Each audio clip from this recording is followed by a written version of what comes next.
É isso aí, galera. Começando aí mais um Abracast. Hoje com um convidado super especial. Mas vamos falar dos agradecimentos primeiro. Quero agradecer a Station One pela oportunidade. Nosso parceiro Duda Constantino, que é o nosso produtor.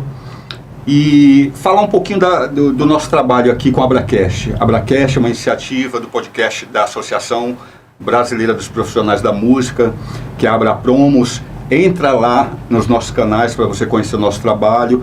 E nosso objetivo é sempre estar trazendo convidados que iniciaram as suas carreiras na periferia, dar o suporte para o músico na sua profissionalização e tudo mais. Aí passo a palavra para o amigo Aurélio. Quer fazer algum agradecimento, Aurélio? Vitor Hugo deu um rolê aí, foi para umas reuniões importantes, né? Me deixou aqui semana passada, mas foi legal. Cara, eu quero mandar um abraço específico pro Berg lá do Boteco da Praça, em Taboão. Uma casa muito acolhedora, com uma comida legal, cerveja gelada para quem pode beber. Tenho certeza que o Aurélio tá fazendo propaganda porque quer beber e comer de graça. Não, comer sim, mas beber eu não bebo mais. Ah, não bebe mais, não né? Não bebo mais. Tá certo. E nem tomo nada com açúcar. Muito bem. É isso aí. É cuidar da saúde. Boa sorte. Hoje nós temos um convidado especial, que é o Oswaldo Andrade, mais conhecido como Oswaldinho para os íntimos. Né? Vadico. Vadico, né, cara? Vadico. Ele foi o cara que estourou a bolha aqui na nossa comunidade, aqui na Zona Sul de São Paulo. Por quê? Porque nós éramos todos jovens, né, Aurélio?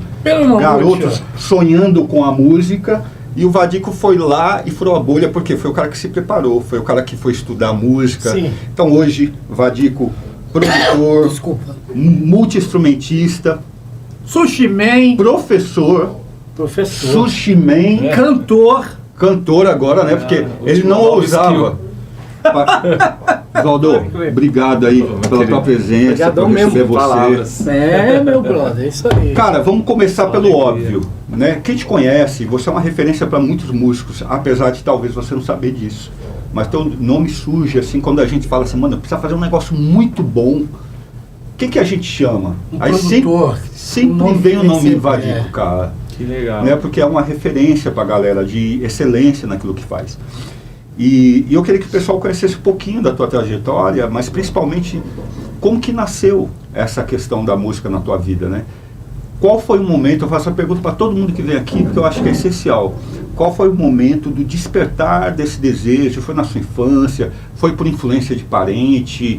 Como que foi isso para você? Quando você falou assim, a música é um lance que eu quero viver. Não sei de viver, mas o momento que me despertou, que eu falei, poxa, eu quero começar a mexer com isso aí, foi vendo meu pai tocar violão em casa. Meu pai é sergipano e ele tocava acordeon lá na cidade dele, lá em Sergipe, e Riachão do Dantas. E aí quando ele chegou em São Paulo, ele começou a tocar violão. E aí ele era um músico muito bom, mas que por conta de ter começado a família, tudo, nunca chegou a trabalhar de fato, mas o tempo todo que ele estava em casa descansando do trabalho, ele estava tocando e se apresentava em alguns bares ali do bairro também. E agora você fala do bairro, vocês moravam onde? Ali no Jardim Olinda, na Rua Casimiro. Na região que é Zona Sul de São Paulo, ali aqui no distrito Campo Limpo, né? Isso, próximo ao Campo Limpo. Então teu pai fazia música, isso a gente tá falando de quantos anos atrás? Uns 30. Cara, uns 30 caramba, e poucos. Né? Mas ele não conseguiu viver o sonho. Não, ele já trabalhava e ele até tentava, mas acabava que já tinha filho, família, tudo, então ele continuava normais, no trabalho dele, que ele foi segurança e trabalhou a vida inteira noturno. Nossa, cara. Então durante o dia ele dormia. Sabe que a minha história é parecida? Porque meu pai ele era segurança e ele tocava violão, era o hobby dele e ele tinha um prazer imenso, era a mesma coisa, cara. Era vigão, trabalhava na Varig na época, a empresa aérea. Pode crer. E tocava violão em casa. E aí foi que foi o seu despertar. Eu comecei a olhar, era natural, mas chegou um momento que eu falei, isso aí na mão dele vira uma mágica. Entendi. que quando eu pego, essa mágica não acontece. Comigo não O que é acontece. esse lance? Acho que era alguma coisa despertando, que não foi, né? Sim, eu falei, não, sim. eu quero viver essa magia. E você tinha que aí. idade aproximadamente nessa época? Uns 10. Uns 10 Com anos. 10 aninhos. uns O primeiro 10. instrumento seu foi o violão ou foi o acordeão? Foi o violão. Que aí ele tinha um acordeon, mas tocava pouco, porque depois que eu fui perceber isso, na época, isso eu acho que, tô falando, eu tenho 42, né, há 32 anos 32 atrás, anos 90, né? Total. O que acontecia? Depois que eu fui perceber isso, que o acordeon era um instrumento mal visto. É mesmo, cara? Não era descolado, então ele Ele não era descolado, né? porque quem trouxe de novo o acordeon para ser uma coisa bacana, legal, foi o Fala Mansa. Porque teve um Em hiato. 98, 97, que eles trouxeram e falaram, gente, o forró pé de serra não é uma coisa só de idoso, é uma porque coisa teve que um gap, jovens, né? foi o Fala Mansa que trouxe isso. Então, até então, o acordeon em São Paulo era uma coisa muito... É negócio de velho, né? negócio de velho. Aí ele, com o espírito jovem, falou, não, eu preciso me Trazer tocar um isso, violãozinho. Que Foi uma o resultado vai ser O melhor. acordeão ficava ali sempre meio que de lado. Depois ele tocou um pouco de teclado. E depois que o acordeão, no 98 pra frente, começou... A bombar. Aí ele falou, eu fiz besteira de ter parado. voltou pro acordeão? Ele largou tudo Cara, que show. e cara. faleceu com o acordeão na mão. E ele já estava na igreja nesse período, quando ele retomou o acordeão? Já estava na igreja. Olha que legal. Já tava na igreja. Aí ele viu que falou assim, não, a pior besteira que eu fiz, porque a música ela é atemporal, a gente não pode estar... Temporal. Então, a gente precisa estar ligado às tendências, mas não moldar nossa Sim. vida totalmente Tanto- por conta de uma tendência, senão a gente não Baseado firma nisso que isso. você está contando, Firma... a gente sabe que teve o Luiz Gonzaga, depois teve esse gap, aí veio o Fala Mansa. E outros São E Paulo, outros, de né? pé, Bicho de pé, sandália de prata, né? Foi um E movimento um do movimento forró muito- pé de muito serra, forte. que já E- tinha com vários trios fazendo, mas o Fala Mansa conseguiu ter uma visibilidade Sim. de ser contratado pelo gravador e estourar, e acho que trouxe essa formação de zabumba, triângulo Caiu o e sanfona preconceito, para os né, jovens. cara? E caiu o preconceito, porque eu lembro de ter ido no KVA. Forró universitário. Eu lembro de ter ido no KVA, ou seja, a gente já anunciando a velhice, né? KVA. Eu lembro de ter ido no KVA e eram jovens dançando forró, É, cara. demais, movimento. Várias baladas de forró e de fato o acordeão era um instrumento, tinha uma presença tão forte como a guitarra tem pro rock, né? E era difícil de... Quando estourou o movimento do forró universitário, a molecada pegava um zabumba, o triângulo, cantava, saía compondo, mas e pra achar sanfoneta? Não tinha. Aí não tinha, era sempre a O galera tiozão, mais velha, o tiozão. E aí, forró sacana. esse foi um dos motivos que você transitou, né, do piano. teclado. Porque assim, tua formação, você tem uma formação, né? Sim. A tua formação é piano também? Você estudou piano ou não? Você fez isso de uma maneira mais livre? Eu comecei a pegar gosto pelo violão, aí ele viu que eu peguei gosto, pagou uma aula pra mim no bairro, que era ali no Parque Arariba, ali, do professor Wilson, não sei se vocês chegaram a conhecer. Eu acho que sim. talvez E sim. aí a gente já estava num contexto que eles se converteram à igreja evangélica, meus pais, e aí foi um estímulo a mais também, eles vendo que eu tinha interesse, me colocaram lá na aula, aprendi um pouquinho lá. Aí o professor falou, a gente já tá precisando já de músico na bandinha da igreja, que era no Jardim Engali, para tocar Isso foi rápido, violão. né? Foi. Eu comecei a aula com 12 anos, aí com uns 14, Você já tava- fui tocar na igreja com a bandinha lá. E aí foi a primeira grande escola lá na igreja, nesse tipo de igreja, né? Igreja pentecostal tradicional. Sim, Então sim. são pessoas muito simples, Sim, sim. das mais diversas culturas, principalmente nordestina, mineira e nordestina. E aí a galera tinha um lance tinha muita organização para apresentar uma música na liturgia do culto. A coisa era assim, ó, chegar lá, o irmão Aurélio tá aí hoje, vem cantar uma aí. Que legal, Aí o tem irmão muito Aurélio disso, levantava É e um sarau começava na a abrir a igreja. boca. E eu que tava começando a aprender a tocar, você tinha que achar o que o cara tava e O tom que ele tava o tom, a progressão Na dos raça. acordes, então isso aí, passado ali, sei lá, uns 2 anos nessa Falou, tem que caminhada, aprender. Aí eu comecei já a desenvolver essa, que é uma coisa de músico de igreja, desse tipo de igreja, assim. O ouvido. O ouvido relativo, não é o ouvido... Existe o ouvido absoluto e o ouvido relativo. Isso é o relativo. O ouvido absoluto é quando o passarinho canta e fala, é dó. Tem esses caras. Isso é o ouvido absoluto. O ouvido relativo é assim, se você me der o dó e tocar qualquer outra nota a partir daquele dó, eu sei qual é. Olha que louco. Eu consigo relativizar a partir daquela, então... Acordes relativos. Isso, então a pessoa começa a cantar, a gente consegue acompanhar, mesmo às vezes sem ter conhecido a música. Da música, né? E se ensaiasse, isso é a pessoa cantava no tom errado na hora, e você tinha que mudar. Dependendo da energia espiritual, a pessoa vinha cantando um negócio que não teve nada a ver com o ensaio. Então a gente já... Não é nada disso aí, pô. Que louco, cara. Mas assim, o que você tirou de bom dessa questão, por exemplo, de tocar na igreja? Porque eu também vim de igreja, né? Sim. Eu comecei de igreja também, então. Qual foi a parte legal que você fala assim, poxa, foi legal ter passado por isso? Comunidade, né? O senso de comunidade, o senso... Hoje, na minha maturidade, eu vejo assim como uma pessoa que cresce numa religião africana, ou que cresce numa roda de choro, numa roda de samba, comunidade, né? Você vê que você está fazendo parte de... Aquilo que você está aprendendo faz parte, serve bem. Do contexto. E espiritualidade, que eu sentia isso, que a música que a gente fazia, ela trazia toda uma espiritualidade que era uma coisa super legal de construir no adolescente. Então, essas... Eu acho assim, né? Observando de fora, tá? O Oswaldo, cara, ele... sempre teve um monte de louco, né? Mas cara, talvez isso seja uma herança, né? Desse primórdio de estar na igreja, de você ter uma conduta. Por exemplo, o cara que nunca se envolveu com nada errado, cara, e seguiu, né? Uma boa ajuda, acho que na junto com os loucos, você conviveu e manteve, vamos dizer assim, uma certa integridade, né? Sem... A primeira imagem que eu tenho sua, se eu não me falha a memória, foi lá por...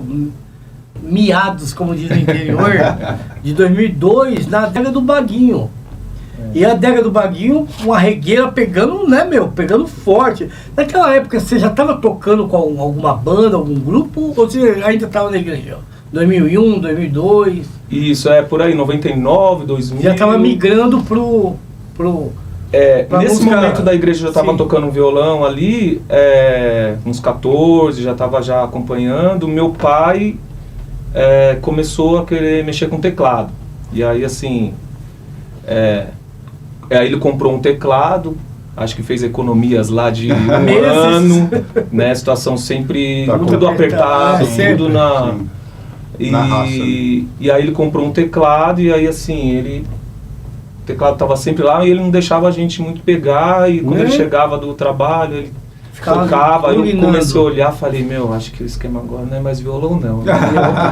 Eu vou tentar isso aí. Aí eu comecei ali a dar umas notinhas ali, e ele ficava um pouco com ciúme, porque é aquela coisa, o novo sempre vem, né? Que é a música que a Elis canta. Sim. E a gente, aí acho que ele sabia, falou, você vai começar a tocar, aí daqui a pouco ele vai estar tocando muito bem, eu preciso estar um pouco...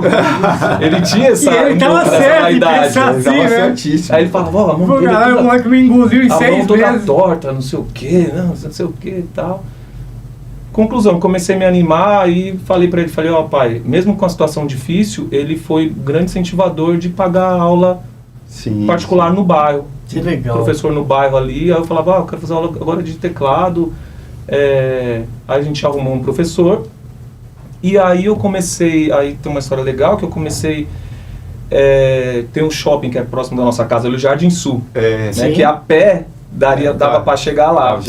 E às vezes saía da escola e ia lá só pra andar. Pelo Morro da Lua. Então, eu li aqui no Puma, né? Eu fiquei imaginando a cena. Você menininho indo pra lá pra ver os caras tocando, né? Que tinha apresentações do Happy Hour e no almoço. Isso. Tinha uma empresa que você saía da sua casa de Olinda e ia caminhando até lá. Você saía só pra ver o cara tocar? Só pra ver. Era piano e sax, né? E aí eu comecei a ver aquilo ali, porque desde que eu comecei a mexer com a música, eu vi como um negócio. É sério, cara, que você tinha esse olhar sempre vi como um negócio também. Eu via como essa questão artística, mas eu via assim, poxa, eu posso viver isso aqui vai me ajudar socialmente. Sim. Aí quando eu vi lá no shopping, na praça de alimentação, o jazz lá, meio-dia, falei, meu, isso aí tem um valor na sociedade. Olha só, com 15 anos. Olha que da hora, de maturidade, né, meu? Aí eu falei, tá, mas é uma maturidade. Qual o repertório? Aí eu comecei a perceber que eles tocavam bossa nova e jazz. Aí eu mudei minha adolescência em cima de ouvir, todo mundo tava ouvindo rock, e eu tava focado fiquei no meio jazz, nerd no bossa nova e no jazz, porque eu queria trabalhar com aquilo. Que tem um grau de complexidade maior, sim, né? É uma música que tem a música mais sofisticada, popular, né, cara? Mas só que depois eu fui fazer, depois com 20 e poucos anos eu tive que começar a ouvir Legião Urbana pra aprender.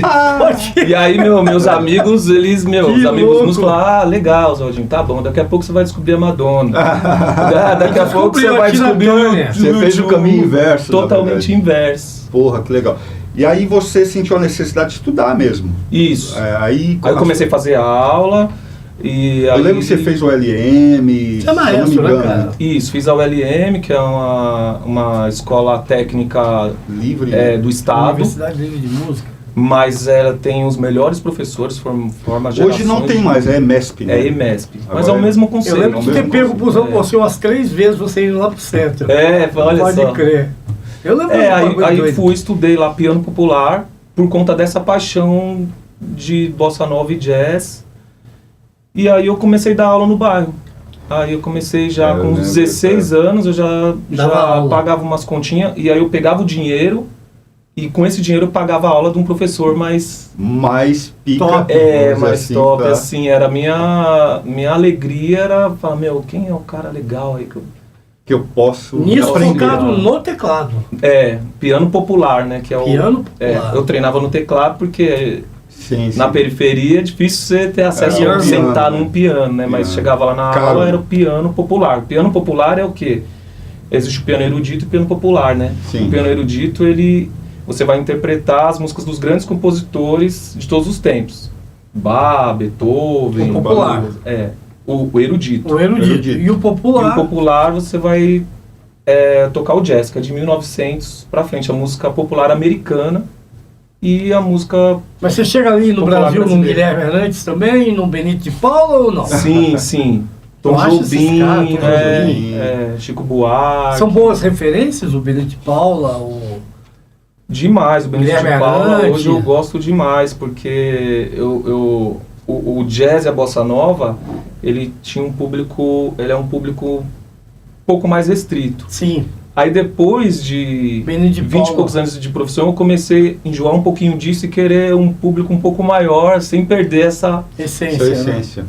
E o Benito de Paula é um cara assim, que ele tinha uma qualidade excepcional e se comunicava com uma grande massa. É raro, mas ele ainda continua. Igual o Guilherme Hernandes, é raro você ouvir falar de shows, mas eles estão por aí, cara. Recentemente o Guilherme Hernandes fez, se eu não me engano, uma participação no show do Roupa Nova. Em Rio das Ostras, alguma coisa assim, no Rio de Janeiro. O Guilherme Hernandes é pop, né? Sim. Sim, é uma coisa que ele mesmo, talvez, eu acho, se eu não me engano, ele já disse que ele é muito fã do Elton John, né? Então. Então a referência dele é essa aí, né? Que é um monstro, né? O Elton John é um monstro. Legal. O Ivan Lins estava falando sobre a questão do Spotify aí recentemente. Isso, cara. Que ele falou que não... Cara, como é que é isso? Não ganha nada do Spotify. Porque eu tenho lá, acho que $18 preço.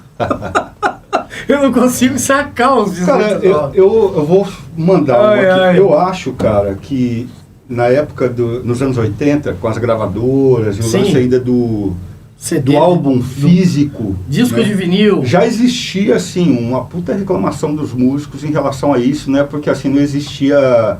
Assim, transparência das gravadoras. Só que tem, se você me permite, só que tem uma diferença aí. O cara reclamava pra cacete, mas, por exemplo, o Nazi disse numa entrevista, e me corrija, Nazi, se eu estiver errado, que eles tinham um advance, um adiantamento, tipo, fica no hotel, come bem, compra uma moto, meu querido, compra um carro. Hoje, essas plataformas não oferecem absolutamente nada pra nós, mano. Mas nada mesmo.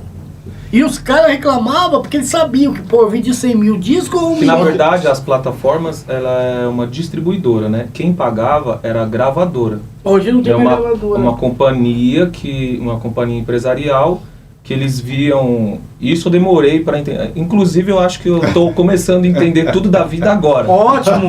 2, Eu acho 3, que na verdade. Todos nós. Todos nós. Eu demorei muito para entender isso. Por que contrata um artista? Por que não contrata outro que é bom também? Aí, Ou às vezes contrata um meia boca e o bom fica hoje eu já desempregado. entendi que assim, que, né, o Planta e Raiz, quando ele foi contratado porque ele era um fenômeno em São Paulo. Sim, Não é que quem contratou fez deles um fenômeno. ele já era. Já era. Eles já eram Tanto um é que fenômeno você- independente em São O Paulo. Eles Planta- não tinham mais para onde ir. Exatamente. O Planta foi tocar no Sesc Que- Pompeia, a convite do Clemente, me corrija se eu estiver errado, e era para ser um dia, eu acho, e virou 3, que o bagulho... Então, pro artista ser bombou já. contratado, ele precisa ser um produto rentável. O empresário olha e fala, já é. Falou, mano, O cara já sabe. Esse advento, por exemplo, de uma gravadora, isso hoje em dia é mais complicado, né? Gravadora entrar e patrocinar. Muito, mas tem ainda. Tem Ainda ainda. tem, né? Mas é mais complicado, a gente sabe. Né? E é baseado em que essa escolha, Oswaldo? Você tem noção disso? Hoje, principalmente números das redes sociais.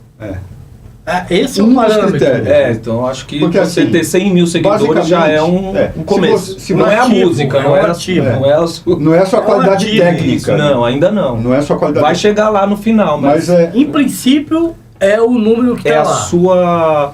Como você consegue se Sim. comunicar e atrair a atenção das pessoas A nas sua redes. audiência. Sua audiência, sua base de fãs que eles chamam, né? E esses casos de caras que tem 2 milhões de seguidores em algum lugar e vai tocar no interior de não sei aonde e não Mas vende, não é só- não vende é. 500 Então, ingressos. não é- Isso é um fenômeno. isso não é só uma questão, Aurélio, assim, de você ter número. Sim. Né? Eles querem saber o engajamento desse público O engajamento. com você. Aí você chega lá no cara da gravadora, senta na mesa, ele vai falar, porra, legal, tem 100 mil aqui, pessoas aqui que seguem um cara. Mas qual é o engajamento? Quem são as pessoas que realmente estão lá e que teoricamente poderiam comprar os produtos desse grupo? Porque Quem vai assim, sustentar isso? a gravadora é uma empresa como uma fábrica de parafuso, cara. Ela Sim, precisa- sim. Ela tem que calcular ali o custo e saber o que ela vai lucrar e em quanto tempo ela vai lucrar. Né? Então ela imagina assim, porra, é muito mais fácil eu investir num camarada, como foi o caso do Planta, né, que já tem uma base sólida, quer dizer, eu vou ter que investir menos, o boom vai ser mais rápido, né? Não, vou ter que investir menos não. Tem que investir pesado também, só que é que o cara quer ter o tal do ROI, que é o retorno sobre o investimento certo. Sim, Garantia mas eu digo total, né? investir menos em comparação ao que era, por exemplo, nos anos 80, que eles faziam um artista, né? Tá. Eles construíam um artista. Acho que E hoje... Você acha que E eles faziam? gastavam. Eles Então, eu tenho construíam, também cara. Você essa... acha? Será, Eles construíam, Vitor? Eu mas tenho Grandes essa artistas, dúvida, eu cara. acho que não, viu? Eu tenho essa... Sabe por quê? No final Você dos pega, por exemplo, um Tim Maia, que não era ninguém, né? Que ficou lá lambendo lá o Roberto Carlos. Ah, mas Então, o mas Tim como Maia será é mais que- talentoso que o Roberto Carlos, né? Eu acho, Não, mas pô, o que eu tô querendo Roberto dizer, Carlos, mas não é leva mal, questão de não. talento. Não, a questão de o que levou ele a ser Roberto contratado por uma grande Você tá gravadora entendendo? para se tornar o Tim Maia, É. né? Eu acho que, de repente, vinha muito à tona as Aqui a gente composições. discorda, tá? Entendeu? Aqui tem discórdia. Não, exatamente. Agora hoje, por exemplo, o cara ser um bom compositor não leva ele para lugar nenhum, Claro que praticamente não. assim, pro De business. jeito nenhum. Não leva. Ele Tudo tem que- ajuda. ele tem que tudo ter ajuda.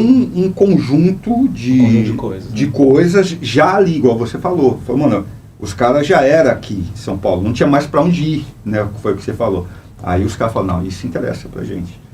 E o cara, as gravadoras, até onde eu entendo, por exemplo, uma grande gravadora, ela não pega direto. O cara tem as pequenas gravadoras ao redor, né? Que pegam esse artista e trabalham para a gravadora tal, para Warner, para Sony e tal.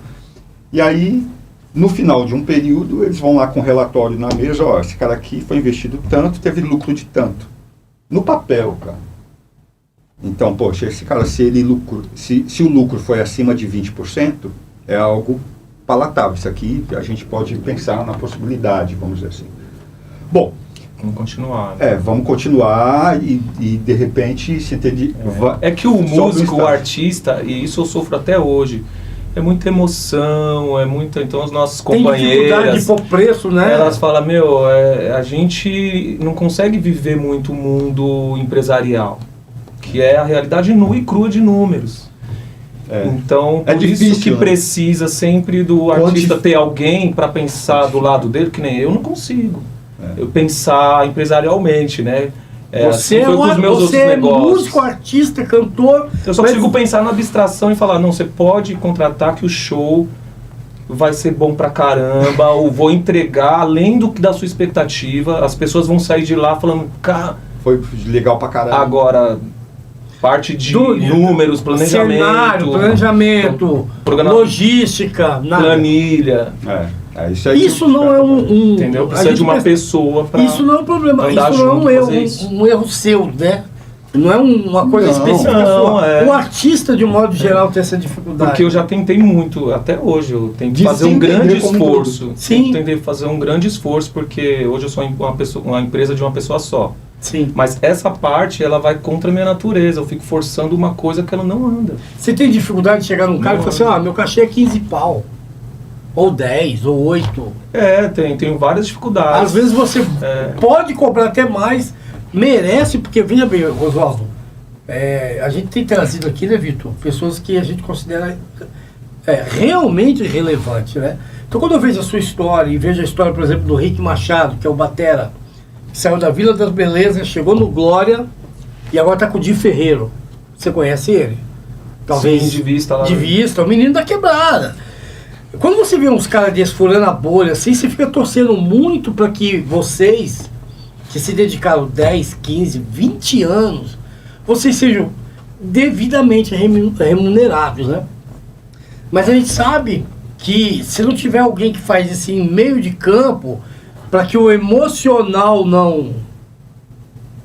Se você for para uma reunião, você vai sair com um número. Mas se você pegar um cara que é do business... ele vai trazer outro número. Hoje eu não tenho nenhuma reclamação assim em relação à vida, porque como eu falei, agora eu estou começando a entender, né, com a maturidade. Normal. E nem uma empresa de uma pessoa só não tem condição, humanamente.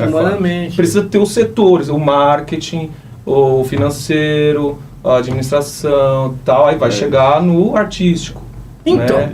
E aí numa gravadora grande antes de chegar no músico tem o AIR, Sim. que é um cara meio extinto, que é artista e repertório.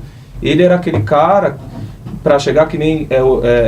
de ter uma história do álbum mais emblemático do Rapa, Sim. que eles gravaram um álbum inteiro. E o AIR... no caso, o AIR...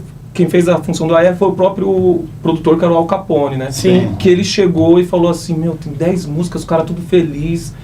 Falou, cara, não tem um hit aí. Foda, né? Ele ouviu a banda, assim, todo mundo, ele que tinha produzido, ele que produziu, produziu, ele estava envolvido em todos os processos. Você lembra qual foi foi o primeiro ou o segundo álbum, não? Eu já vou chegar lá, não sei qual é, mas a música, que aí os caras falaram, como assim, ficaram putos? Pô, você tá jogando balde de água fria, coisa maravilhosa, a obra que ele falou, não tô vendo nenhum hit aí, que vai... Vamos voltar, vamos pensar. E aí não sei quem trouxe a ideia da música Baby lá da Gal Costa. A minha Honey sim, Pescador do... Não, a minha Honey Baby. Sim, eu estou tão cansado. Alguém trouxe a ideia e falou, é essa música aqui. Mas não, vamos fazer ela, Vapor Barato. Vamos Vapor fazer Barato. Essa música na roupagem o Rapa. O Ali Salomão e a Gal que tá tinha gravado. É isso que tá faltando. E foi o que abriu a porta. Aí foi o que arrebentou. Aí depois veio o lado Então ainda tem isso, etc. que às vezes quando a gente faz ainda um homem só, a gente faz uma música e a gente fala, puta do caralho. Eu tô apaixonado. Não tem ninguém pra falar, tá uma bosta, mano. Então fala assim, cara, Tá é legal, mas o ponto de vista... Mas dá pra melhorar. É legal, mas essa não vai vender. Não, é legal. E tem uma outra questão. Eu lembro que quando eu produzi meu primeiro EP com você, isso a gente já faz aí muitos anos, 2008, 2009, né, sei lá, 2010. Eu era um completo ignorante, apaixonado, e você estava iniciando o seu processo de produtor. Então nós não tivemos embate, concorda? Tá. Não teve atrito, você não falou assim, isso é uma merda, velho. Para de escrever essa bosta. Não teve. Quer produzir, vamos. Depois eu migrei pro meu amigo Rei Menezes, e gravei mais 2 EP com o Rei Menezes, não teve embate. Dentro dessa maturidade que você está adquirindo agora, aos 42, eu só cheguei agora aos 50. Eu não quero produzir um disco com um cara que não me manda a merda, por exemplo. Ué, que bosta é essa que você fez, meu irmão? Recomeça, volta pra cá, eu não quero isso. É que isso vai acontecer mais quando a pessoa tá pondo dinheiro ali, investindo recurso que não é o seu, né? Então, esse é um outro problema, porque eu sou um compositor independente. Sim. Como eu já te contei, eu vendi o equivalente a um carro legal pra realizar os meus Saiu de casa com carro e... Eu perdi meu casamento, inclusive, meu segundo casamento. Porque as mulheres realmente, elas não entendem isso, né, que nós trazemos, né, cara, é muito difícil. Uma vez minha mãe falou assim, eu tinha uns 16 anos e briga em casa, e ela falou, seu pai tá querendo vender a casa pra gravar uma... Eu ouvi isso, cara. É loucura do cara, velho. Vai vender o quê? Vai vender a casa do Olinda então, pra gravar um disco. O músico, o artista que tem arte no sangue, ele passa por cima dessas coisas e quer ver só arte. O que te motiva, Oswaldo, a continuar? Né? A gente estava falando aqui anteriormente, né? Você comentando, né, que em casa é foda. E eu passo isso porque eu também fui músico que vivi de música e vivo até hoje. Né, meu? Muito barzinho. Às vezes não só parei o barzinho, parei de fazer o barzinho, mas tudo que eu faço hoje tem a ver com música. E, cara, as cobranças, né, cara, porque você tá ali, é um sonho. Eu não sei, que porra é essa que gruda a gente nisso, que adoece às vezes. Que nos adoece. Que nos segura. Puta que pariu. E dentro dessa perspectiva de viver da arte, cara, você conseguiria hoje, por exemplo, viver sem arte? Não, inclusive é uma das grandes lutas internas minha. Sempre que eu penso assim, falo, poxa, eu preciso fazer uma outra atividade paralela aqui, só para ficar mais tranquilo com a música. Só que aí, quando eu começo a pensar nisso, o músico experiente que tem dentro de mim fala, só que você vai ficar ruim na música. Esse tempo que você vai fazer outra coisa, você vai enferrujar. Você vai enferrujar. E aí fica aquele medo. Então, por outro lado, você olha assim, a patroa tá assim, né? Só que as coisas precisam. Então, hoje eu acho que o que eu aprendi, que é uma coisa que eu fui fazendo muito sozinho, descobrindo sozinho, que se eu puder falar pra alguém, eu tenho um trio que toca comigo sempre às sextas-feiras num bar chamado Garden, no Lago da Batata. Isso, legal. E aí o baterista e o baixista são 15 anos mais novos que eu. Eles têm... Quem é? Chama Luca Macedo e o Mateuzinho Silva. Mateuzinho. No Garden, Batera. Pinheiros. Isso, o Mateuzinho toda sexta-feira. Toda sexta-feira, das 19h30 às 23h. Fica a dica aí, você. Bom pra caramba, inclusive. Brasilidades, um show de Brasilidades. Vamos lá, você tá toda sexta? Toda sexta. Então vamos passar lá, vamos fazer uma visita. É isso aí. E aí, vira e mexe, eu converso com eles. O meu filho agora começou a querer tocar um pouquinho de teclado. Tá com 10 aninhos? Aí sexta-feira eu levei ele lá, paguei um cachezinho pra ele tocar uma música. É mesmo? Ele tá com quantos anos, cara? Ele já ficou assim, falou, pô, meu Deus. Pronto. Só que aí a minha esposa falou, não, por favor, é o máximo. Não, ela ficou super feliz. Tudo bem, eles não. Profissionalmente não, quero que ele brinque, mas falei, não, o lance é o quê? Quando você tem uma pessoa que nem eu tenho essa vivência, vou conseguir falar para as pessoas o quê? Em cada estágio da sua vida, em que pé que está a sua gestão de carreira. Que é isso que eu fui descobrindo sozinho e muitos pontos negativos nisso. Porque a gestão de carreira tem que ter em todas as fases. Até uma pessoa que plano de trabalho, que né? faz uma graduação e entra num trabalho e para também, ela também não está fazendo a gestão, né? Então o músico vai ter menos oportunidade. O músico às vezes não faz nem a graduação. Terminei aqui uma etapa, eu tenho que chegar a essa aqui. Onde eu quero estar daqui 5 anos? E vai estar sempre evoluindo. Onde eu quero estar e daqui o que tem que fazer para estar nesse ponto daqui 5 anos? Sim. Porque se você não tiver isso, você fica meio que num limbo, né, cara? Porque tem coisas impossíveis. O músico ganhar 100 mil reais por mês para frente pode ser uma utopia, uma ilusão. Mas o músico que se preparar, que o músico que tiver uns 10 anos de carreira, uns 15 mil reais, ele consegue. Então, é isso que eu quero.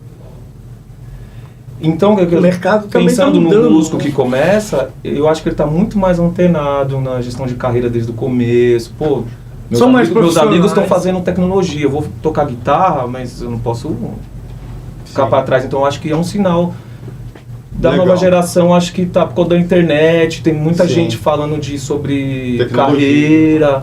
Cara, a gente falou a gente tá falando de acesso à informação, né? Não é drogas em rock and roll. Não, deixou de ser, né? Eu queria voltar só um pouquinho. A gente falou do Spotify, né? Os valores lá, sabe Deus quanto, 15 centavos, 10 centavos por play, etc.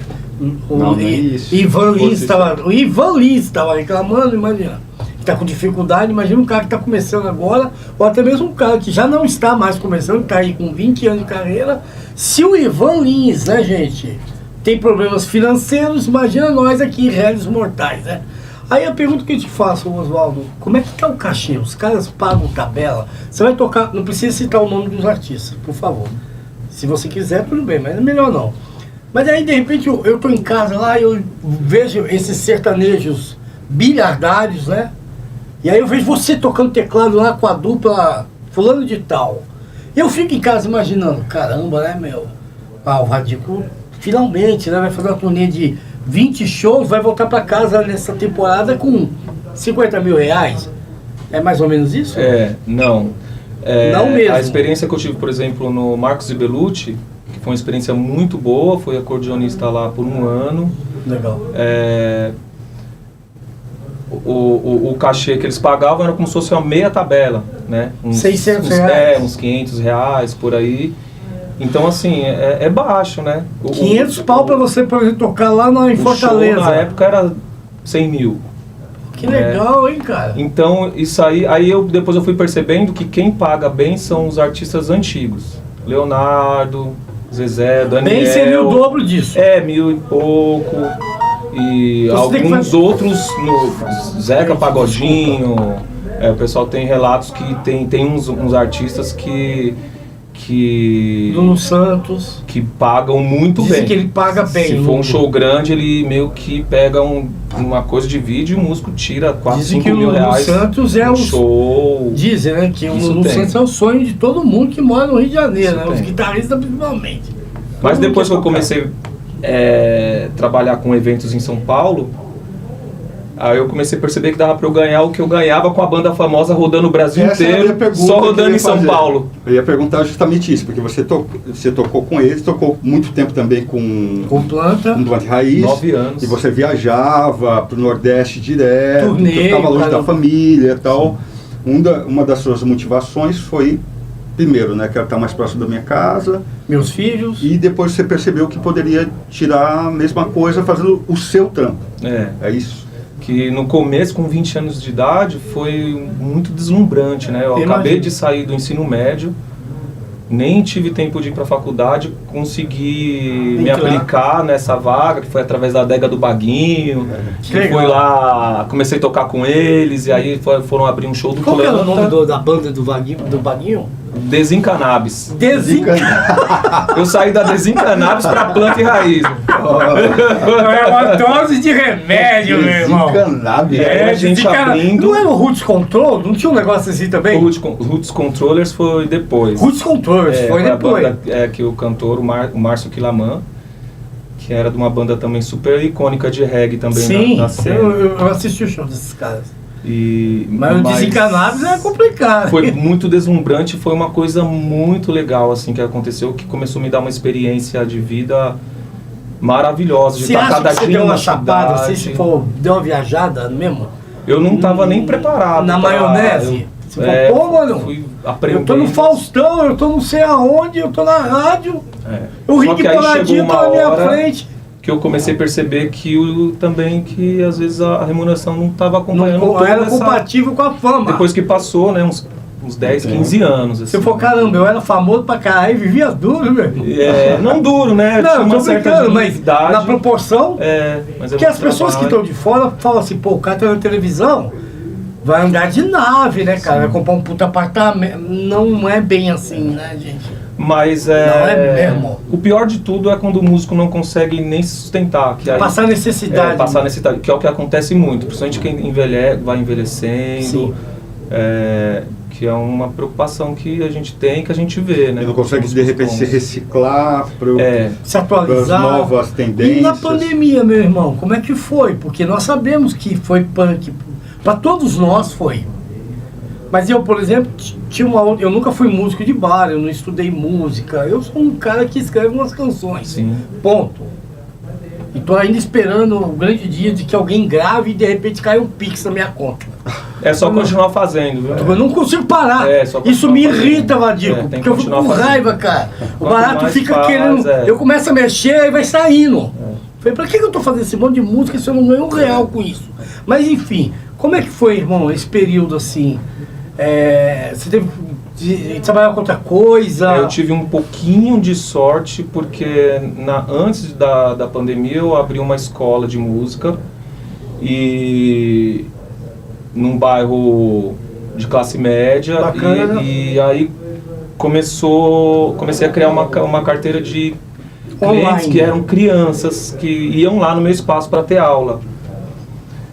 E aí, quando entrou a pandemia, os pais foram muito gente boa e falaram, não, a gente quer continuar, até para as crianças terem o que fazer também. Aí continuei dando continuou caindo. Continuei a metade, né, você teve que se adequar àquele momento. Mas os meus amigos, se fosse hoje, que nem hoje eu estou trabalhando só com eventos, se fosse nessa época aí eu tinha ficado sem nada, como alguns amigos. Muitos ficaram. Mas só um ponto aí em relação à questão de envelhecer com a música. Tem vários pontos curiosos que às vezes que acontece. O primeiro ponto que eu percebo é que às vezes o mercado também, ele não quer ver muita pessoa velho. 40 a mais. Não, Esse é um ponto.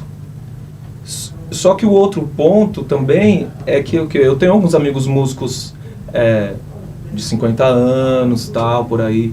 E é o que eu percebo também, a dificuldade de falar, precisa tirar um Léo Santana para esse evento aqui. O cara, não, vou tocar essa merda, não. Mas precisa. A falta tem que se adaptar ao momento, a situação. Você precisa, de repente, se é um evento que nem no final do ano, eu fiz vários eventos corporativos. Algumas experiências foram muito boas, outras foram ruins, porque nas ruins eu percebi que a galera não sabia lidar com o artista. Eles queriam lidar igual estavam lidando no ambiente deles ali, não tinha assim muito... Percebo que a galera tá desconectada, assim. Sim. Né, o meio... Você pode citar um exemplo, um desrespeito? A galera que muda a playlist, muda como se fosse um Spotify, assim. Não, querido. Complicado isso. Ele não sabe nem o que ele contratou. O nome nem é repertório, mas é playlist. Muda a playlist. Eu falei, não, mas eu já vou chegar lá, calma. Aí quando eu cheguei lá no ponto, que eu tenho uma construção de repertório para eventos, assim, né? Sim. Aí quando eu cheguei lá no ponto, a galera tava tudo lá curtindo. Mas até chegar... E aí eu falei, agora acaba. Não, termina não, continua. Agora vamos se for, tá acabando. Vamos se for, gente. Você é louco. Né, então... Aí, tá vendo? O cara entra no podcast, gente, com um celular Eu vou explicar. Fica o tempo todo aqui tocando. Eu vou explicar para vocês o que acontece. Fica aí, o meu celular não é um iPhone, tá? E eu tenho um probleminha aqui. Se eu desligo o elemento, esse aqui, ó. Depois, meu irmão, para ele religar, eu fico sem celular 2 horas. Então tenta só diminuir o volume. E eu vou baixar. Não desliga ele. Eu vou baixar tudo. Eu tô zoando, gente. Não, eu não tô zoando, eu não briga, vou perder Ao essa contrário do que vocês pensam, nós brigamos. A gente não concorda com quase nada. Osvaldo, isso é bom. Deixa eu te perguntar uma coisa. Aí eu vou para um outro lado, né? Que é um lado que eu sei que você ainda tem.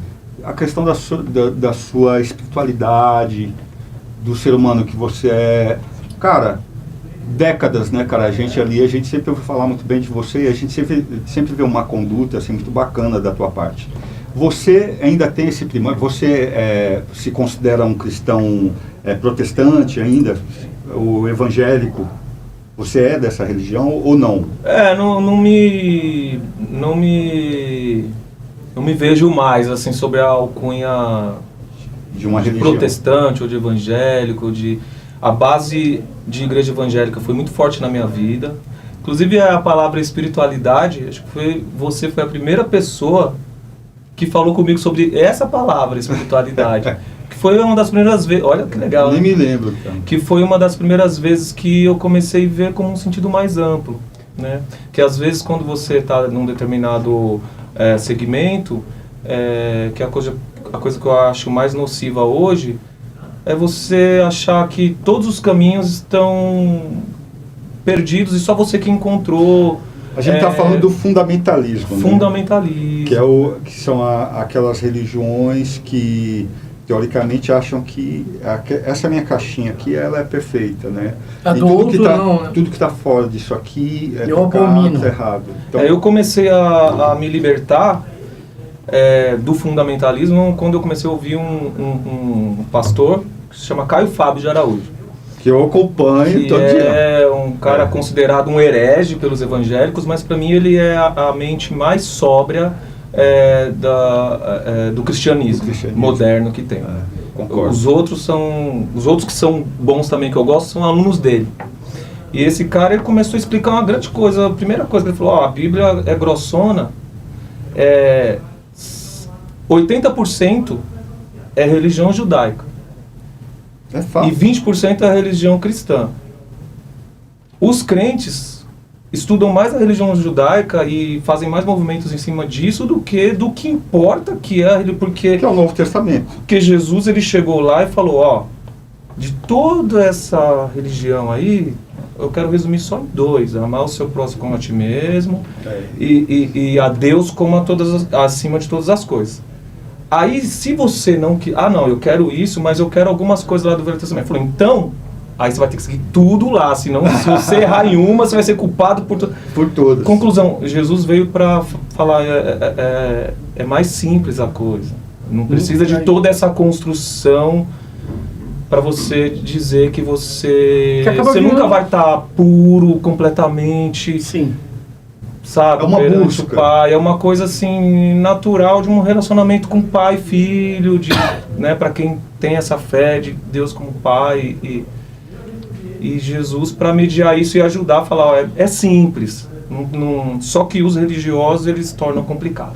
Você acha que essa espiritualidade, essa relação em princípio com as igrejas, depois veio a maturidade, você começou a abrir mais a visão, entender, isso ajuda a controlar a vaidade do artista? Os artistas são vaidosos? É difícil para o cara que está em cima do palco, sendo assediado, sendo... todos os aspectos, né? Visto por muitos como abre aspas aqui, né? Um deus naquele momento, né? Como é que você... isso te ajudou? Essa conexão divina... Não, acho que não tem muita conexão. É de você ou não, né? Mas eu percebo que eu já trabalhei também com artistas gospel, né?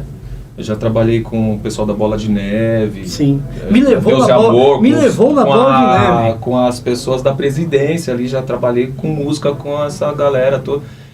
E tem assim, todo mundo quer o artista, ele mesmo falando que não, mas ele quer o sucesso, né? Claro. Sim. Então, a notoriedade, ele quer a notoriedade, ele quer... Eu vi ontem a Roberta Miranda tava... No Roda Viva, né? É mesmo, cara? Tava. Ela falou, depois que eu consegui pagar minhas contas, comer com sucesso, eu queria que meu nome fosse falado nas rádios, eu queria... Então o artista, ele quer isso. Só que o gospel, eles tendem a... falar que não é assim, mas é assim também. Sim. Eu acho que é arte.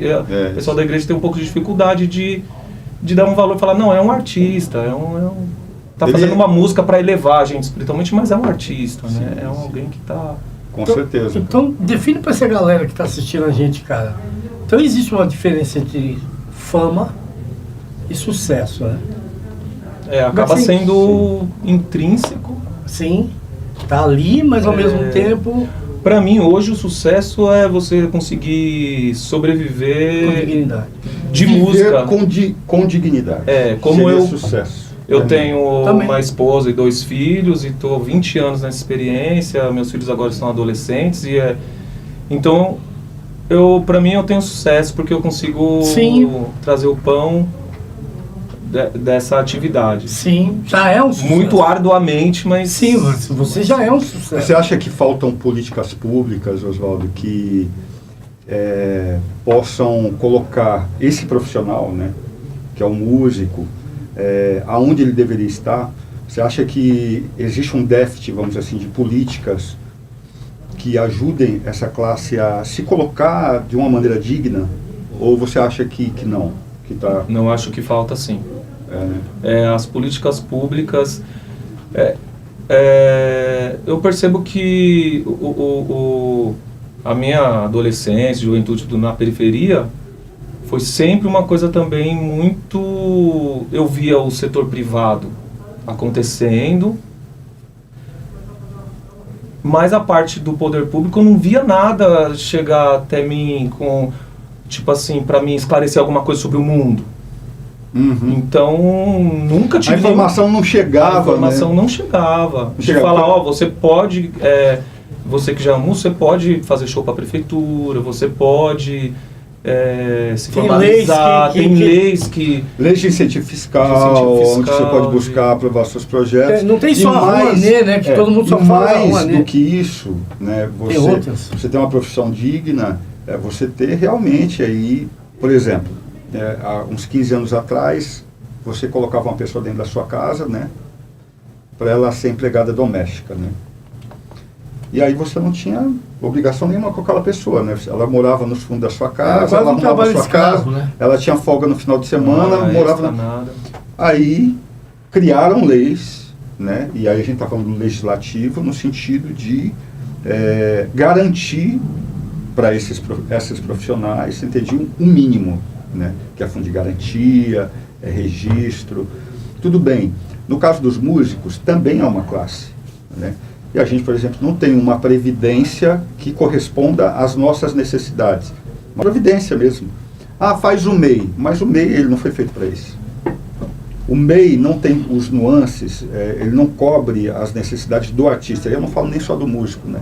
Então, ainda são coisas que não existem. Não, questão de trabalhar à noite. Não existe salubridade. Por exemplo, se um cara ele tem uma tendinite, acabou a vida. Ou sofre um acidente, perde um membro. O cantor dá um calo no vocal que ele não consegue mais... Ele não consegue mais exercer a profissão dele. Ele não está amparado. E aí a pergunta, ele não está amparado. E o que eu às vezes vejo, Oswaldo, é assim que o músico...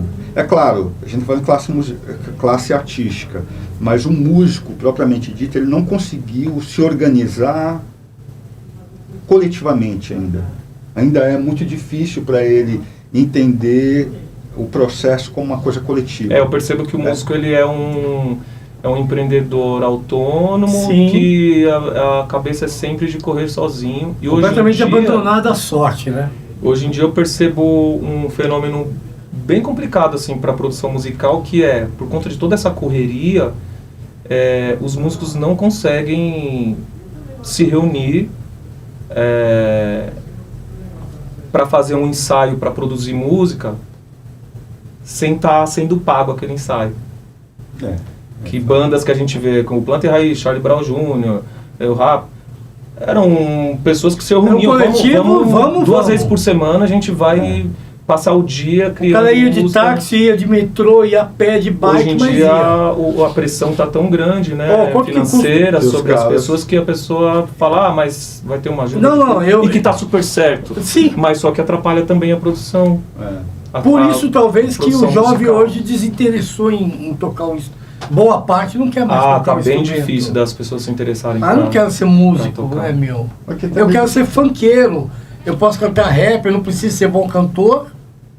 Tem os bons, tá, gente? Não, do funkeiro eu acho que é uma tendência de mercado. Porque a galera é esperta também. A galera fala, não vou fazer rock, porque rock não tem mercado. E outra, é caro, né, cara? Fazer parte de uma banda de rock é caro, né? Uma bateria é cara, mas eu acho que a questão do rock e do funk é assim, o adolescente ele quer fazer o que os amigos dele vai gostar. Sim. Ele não quer.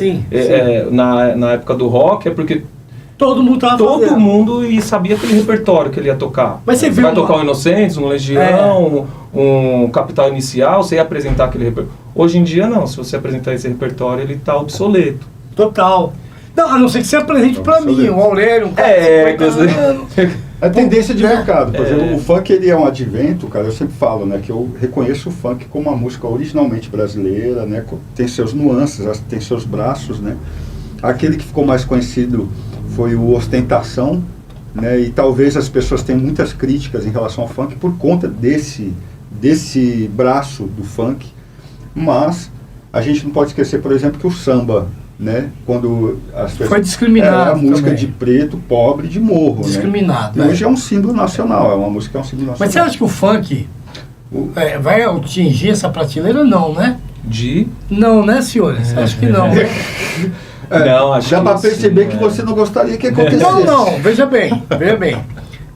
Tem alguns meninos bons? Deve ter, eu não conheço nenhum, mas deve ter.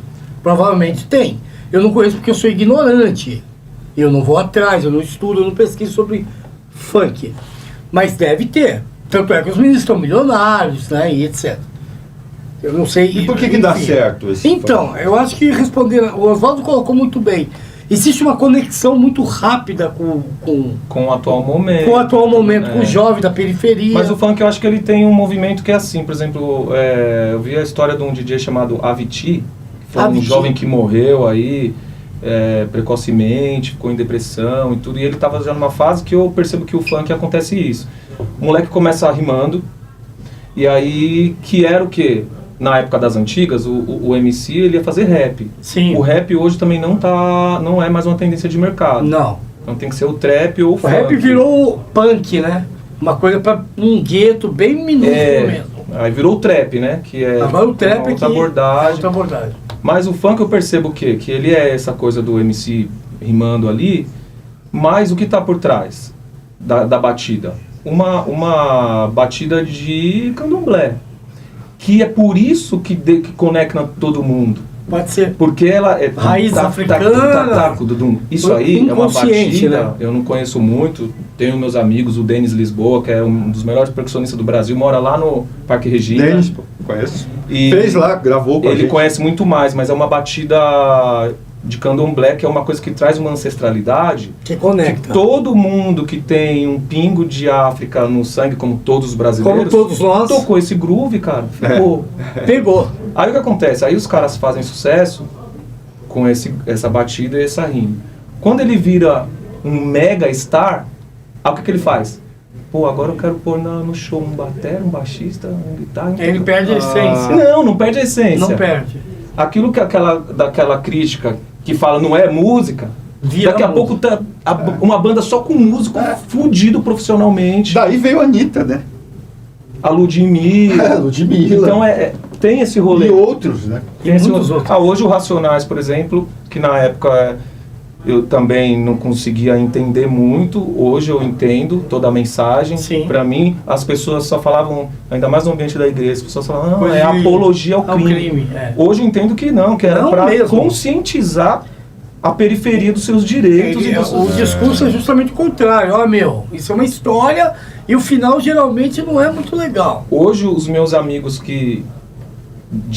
do rolê da igreja, que cresceram, hoje são grandes músicos, como o Dadinho, que é o tecladista, aí tem o Jonas Anjos, que é guitarrista. Hoje eles são a banda do Racionais. Ah, que legal. E assim, o Racionais não faz nenhum show sem a banda. Então é metais, guitarra, batera, teclado da melhor qualidade, nível gringo, nível internacional. E o Mano Brown, cara, ele gosta de música boa, sempre gostou. Sim, claro. Ele não ouvia. Cara, quando o pessoal falava pra mim assim, poxa, ele não ouve rap. Ele não era assim, quando ele tava em casa... samba, ele sempre gostou de soul, sempre gostou de soul, Cassiano, João Bosco, adorava João Bosco. Sim, um cara uma vez aqui no Capão, eu tocando no barzinho, ele tava lá, né? Legal. Aí eu arrumei lá e ele tava lá do lado de fora, lá no barzinho. Aí chegou em mim, mano, você toca João Bosco? Você toca João Bosco? Você toca João Bosco? Eu falei, que música? Ele falou o nome da música, eu não lembro. Agora, cara, eu falei assim, caralho, mano, o cara falou de João Bosco, cara. Eu tinha uma outra ideia. De repente um papel machê ali. Não, ele queria uma outra. Mais Jade. Ele pediu, você toca Jade do João Bosco? Boa. Jade, ele falou. Então você vê a cultura do cara. Sim, claro. E você deve ter tocado maravilhosamente bem. Ele andou muito tempo com... Engana direitinho. João Suplicy, né? Que é MPBista, ele andava muito com o João Suplicy. Então as referências do cara tá na MPB. Então assim, cara... Indo pro funk, você lembra da Su, uma entrevistada, amiga da gente, cantora e historiadora, ela falou uma coisa interessante, né? Que é a questão do do marketing, né? O marketing, ele faz com que você acredite que você precisa de coisas que você, na verdade, não precisa, né? Então, do A que fala mídia o também funk? faz isso. Do que fala o funk? Né? A roda do capitalismo, ela funciona exatamente dessa. Isso é muito louco. Você precisa do Vender uma iPhone, coisa você que você não precisa daquele precisa. tênis, você precisa daquela camisa. Isso é, e essas Senão você não é ninguém, meu essas brother. músicas, elas dizem exatamente sobre isso, né? Sobre a ansiedade desse jovem de poder consumir, né? Sim. Mas por que ele quer consumir? Porque, cara, é o dia inteiro na televisão. Consuma. Consuma, cara. É só o que ele ouve o tempo E todo. pra ele ir no rolê, ele tem que estar bem, tem que estar com a motona, E ele tem começa- que seduzir a menina bonita do baile, tá tudo conectado. E Pra ele- ser alguém, né? E ele Pra ser começa a alguém, entender- Pra se sentir alguém. Pra se sentir gente. Tudo que come- eu acho que o ser humano quer é isso, né? Se Todos sentir nós alguém, passamos mas- por isso, né? Poxa. Osvaldo. Talvez na nossa época tinha menos pressão. Aquela perguntinha mágica, né? Mas antes disso, quem vai fazer a perguntinha é você. Mas eu quero, antes, perguntar para você. Eu queria que você falasse um pouquinho dos teus projetos, o que você pretende a partir desse ano, o que você está produzindo, onde as pessoas podem encontrar o seu trabalho, nas mídias sociais, onde você está tocando. se o Agenda camarada que- cultural, meu brother. Vamos começar pelas suas mídias sociais. Onde que a gente acha o teu trampo hoje nas mídias sociais? Legal, o Instagram, @Osvaldinho, Osvaldinho com V, bem simples, consegui lá essa faceta. E lá tem algumas coisas sobre o meu trabalho. E no Spotify eu tenho um trabalho de 5 músicas, que foi um EP, que é reggae e afrobeat. Né? O afrobeat é uma batida que tem uma célula que ela parece com forró, mas ela é uma onda bem assim difundida com os nigerianos, que é assim tum tá tá tum Sim, tá, sim, tum, sim. né? Fiquei Muito curioso, legal, hein, cara? É um som gostoso. Eu lancei esse EP, tá lá, é Osvaldinho.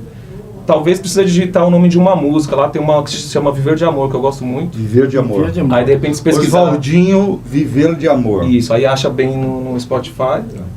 Barzinhos. E eu pretendo continuar agora desenvolvendo esse trabalho autoral, mas não só focado no reggae, mas assim com uma mais aberto às brasilidades, assim. Ah, bacana. Então, pitadas de música nordestina, um pouco de samba, um pouquinho de reggae também, porque o reggae também ele é a célula do shot, né? Sim. Não sei se vocês sabem, tem uma história que nos anos 70 O forró. nos anos 70 o Gilberto Gil excursionando pelo Nordeste lá numa Kombi com a banda, né? E quem era o sanfoneiro era o Dominguinhos. Que Só fazia. isso.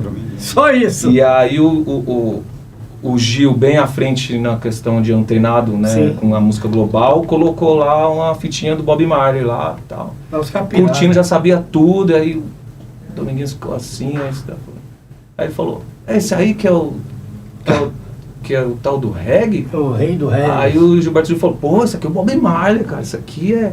Ele, shotzinho sem vergonha. Shotzinho. Pior que é mesmo, né, cara? Quase o mesmo andamento. Então é uma célula bem parecida, né? Parece. Só muda ali os... É mais frouxinho esse shot deles, né? Entendeu? Quem é de um lado vai achar que é... É meio frouxo. Hoje, onde que a gente... você tem algum lugar fixo que você esteja se apresentando, assim? Isso, eu trabalho com eventos, né? Os eventos sociais, corporativos, né? Sobretudo. Aniversários, festas em geral, corporativos, sobretudo. E tenho alguns lugares fixos que eu faço. Por enquanto, o lugar fixo é às sextas-feiras, Sim. no bar chamado Garden. É fácil de achar no Instagram, @Gaarden. Gaarden. Toda sexta-feira, 7 da noite. Das 7h30 às 23h, bem no Largo da Batata ali, facinho de chegar. Eu me apresento lá com o meu trio, mais um baterista e um baixista. Legal. E a gente faz releituras de brasilidades, em geral, de todos os tempos, com a nossa cara, com a nossa, de vocês. Com a nossa forma de fazer. Então tá dada a mensagem, hein, galera, ó. Siga lá as redes sociais do nosso parceiro, meu produtor, Fera. Meu também. E agora, o Aurélio vai fazer a perguntinha pra gente fechar aqui. Fechar ó. com chave de ouro. Oswaldo, um livro um disco e um filme que você recomenda aí para nossa audiência que te marcaram. O filme A Espera de um Milagre. Meu Deus. Ah, bonito. Eu tava esperando. Esse filme é fantástico. Me marcou muito, né? Então, é lindo. Que é a história daquele negro forte que é preso, né, cara? Isso. E ele faz milagres Tá na no cadeia. corredor Sem da- spoiler, assistam. Tá no corredor da morte. Ganhou ali. vários Oscars, você é louco. É. O filme já foi. Música ou álbum? Um álbum, né? Ah, eu acho que...